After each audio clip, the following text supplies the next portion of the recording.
Hello, grade 6. Our lesson is protecting the environment or our ecosystem, our actions and solution, and why should we care.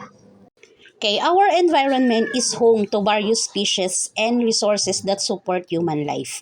Okay, ang environment daw natin or ang ating ecosystem ay tahanan natin. Hindi lang tayo, kung hindi ng iba't ibang mga bagay-bagay na merong buhay at sumusuporta sa buhay na nilikha ng Panginoon. At ang karaniwang nagiging issue sa ating environment or sa ating kapaligiran at sa ating ecosystem ay ang mga pollution, climate change at deforestation at hindi lang yun, marami pang iba. Impact of pollution. Air and water pollution threaten the human health and ecosystem.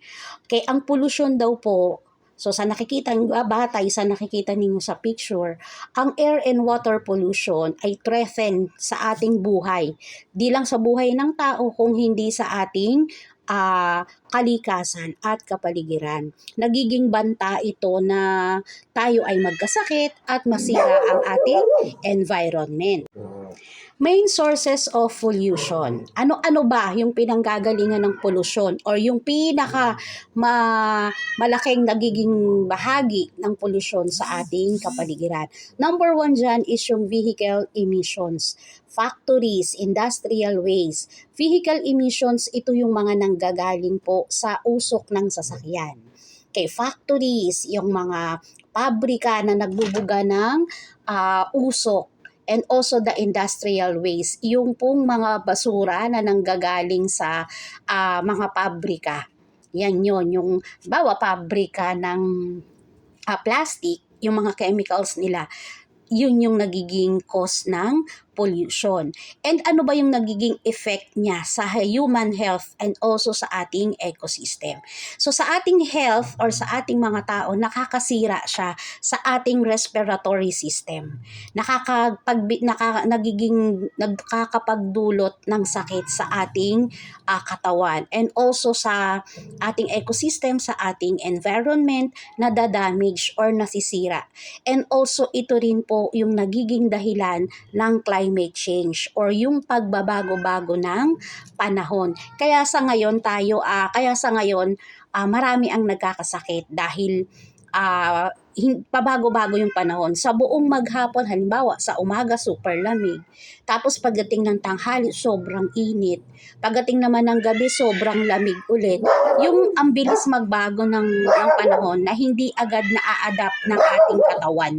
Kaya tayo ay nagkakasakit. Hindi lang tayo, pati yung mga iba't iba pang living sa mundo, kagaya ng mga hayop. Climate change. Climate change is caused by greenhouse gases and fossil fuel combustion. Sabi ko nga kanina, yung climate change, ito yung pabago-bago po ng panahon. Sa isang araw, nakakaranas tayo ng matinding lamig at matinding pag-init. Pabago-bago siya. So dahil doon, nagiging dahilan yon ng pag-produce ng greenhouse gases. Ano ba yung greenhouse gases? Okay, ang greenhouse gases po, ito yung gas na nagpapainit sa ating mundo or yung gas na nagiging sanhi ng greenhouse effect. At yung fossil fuel naman, ito po yung mga natural resources natin.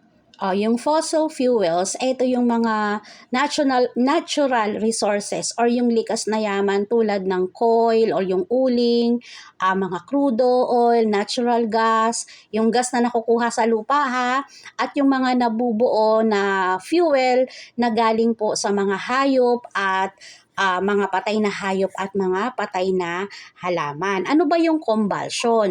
Yung combustion, ito yung pagkasunog. Nasusunog po yung mga natural resources na nasusunog yung fossil fuel na nagiging dahilan na imbis na makatulong siya sa ating environment dahil natural nga siya, galing nga siya sa kalikasan, ang nangyayari nasusunog sila.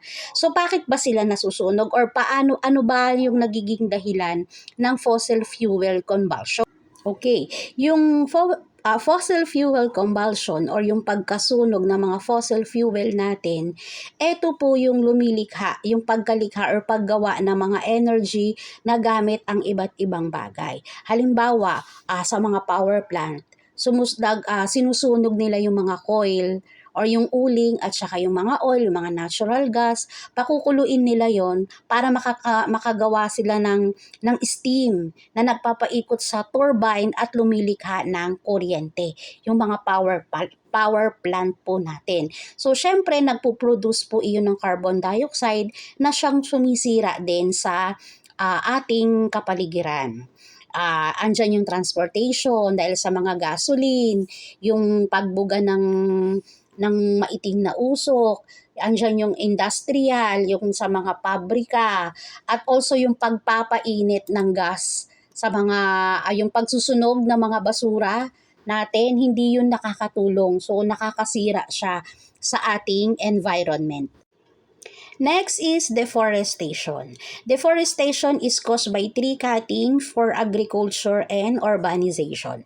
Pag sinabing deforestation, ito po yung pagpuputol ng mga puno sa ating mga kabundukan for agriculture and also for urbanization. Ibig sabihin, may mga lugar na pinuputol nila yung mga puno para yung lupa ay pwedeng gamitin na tirahan ng mga tao at yung kanilang namang napuputol na puno ay ginagamit for agriculture. Halimbawa, paggawa ng mga bahay, binibenta sa mga hardware. Hindi naman masama yun, but still dapat minimize natin. Or kung tayo man ay nagpuputol ng mga puno, make sure na napapalitan para in a years ago, yung pinutol natin may kapalit. At dapat, nasa tao din kasi talaga kung paano nila iingatan yung ating mga kabundukan. Next is paano naman natin maiingatan ang ating kapaligiran. First is waste and recycle. Meron tayong 3 types of waste. Meron tayong tinatawag na organic, inorganic, and hazardous. Importance of recycling and composting to reduce waste. So, ang kahalagahan po nito, kaya natin ito dapat na gawin at dapat ay kasanayan natin gawin dahil ito po ay nakakatulong para mabawasan ang mga kalat at polusyon sa ating kapaligiran. Kailangan natin i-reduce or bawasan yung paggamit ng mga plastic at higit sa lahat dapat matutunan natin yung paggamit or pagre-recycle ng mga materials. Okay, this time, ano ang ating magiging ambag or ang ating personal actions? First is we need to conserve energy, water at home. Magtipid ng tubig. Okay? Pag tayo ay nagtitipid ng tubig, malaki ang nagiging ambag natin sa ating kapaligiran. Number 2, choose environmentally friendly transportation. Iwasan na natin po yung paggamit ng mga vehicle na ginagamitan ng gas or nagpo-produce ng usok para mabawasan yung pollution. Much better kung gumamit tayo ng bike or mas maganda kung kung malapit lang din naman yung ating pupuntahan, maglalakad na lang tayo. Huwag na tayong gumamit ng mga sasakyan, lalo na yung mga may motor, may mga sasakyan na kung kaya rin lang naman at malapit lang, lakarin na lang natin or magbike na lang tayo. Sa ganung paraan, mababawasan natin yung paggamit ng mga sasakyan at mababawasan natin yung pagkukontribusyon ng maduming usok sa ating kapaligiran. Next, number 3 is support products and companies committed to sustainability. Ibig sabihin po, suportahan natin or bigyan natin ng pagpapahalaga yung mga company na nagpo-promote po ng mga nagpo-promote ng mga kagamitan na pwede nating gamitin ng paulit-ulit or in-reuse natin, hindi yung mga disposable, no? Iwasan po natin yun. Community and government roles. Kanina diniscuss natin kayo as a person or as a Pilipino, ano yung ating contribution. This time naman, Ano ba yung nagiging kontribusyon ng community and ng government natin. Tayo as community, ang ating school, Spring of Joy, tayo ay nagkakandak po ng mga tree planting ng clean up drive. 'Di ba may time na sa Boy Scout, Girl Scout natin, nagki-clean up tayo or nagpupulo tayo ng mga kalat. Sa paraan na 'yon, nakakatulong tayo para mabawasan yung kalat sa paligid. Nakakapagbawas tayo ng pagbabara ng mga basura sa mga kanal, 'di ba? Kasi naililigpit natin yung mga kalat. And also tree planting, may mga organization na nagkakandak sila ng mga tree planting. Tayo sa school, kung magkakaroon tayo ng chance, actually isa to sa mga plano sana ng school, na magkaroon tayo ng tree planting. Yung pupunta tayo sa isang lugar, sa isang bundok, sa mga lugar na pwede tayong magtatanim tayo doon. So gusto ko rin ipa-experience sa inyo yan, mga grade 6, lalo na kayo ay gagraduate. At least, pa-aware kayo sa paligid nyo, no? Kung paano ninyo iingatan ang ating kapaligiran. Next is the government policies naman. Ano kaya yung kanilang mga nagiging meron silang mga environmental regulations, incentive for renewable energy. So ito yung sa government natin, meron silang mga batas na ipinatutupad na may kinalaman sa ating kalikasan. So andyan na yung mga illegal logging law, yan. Iba-iba pa. No, so ibig sabihin, lahat tayo sa mundo ay dapat may kontribusyon or dapat may bahagi para maingatan natin ang ating kapaligiran, ng ating ecosystem, dahil unang-una dito po tayo nakatira. Dito tayo napubuhay. Hindi lang tayo kasama natin at ang iba't iba pang mga may buhay na nilikha ng Panginoon na dapat lang na tayo ang higit sa lahat na mag-iingat at mag-aalaga sa ating environment. No, sana naintindihan niyo to. Ito na yung last lesson natin sa science. Isasama ko po ito sa exam, ha? Hindi naman tayo agad mag-exam.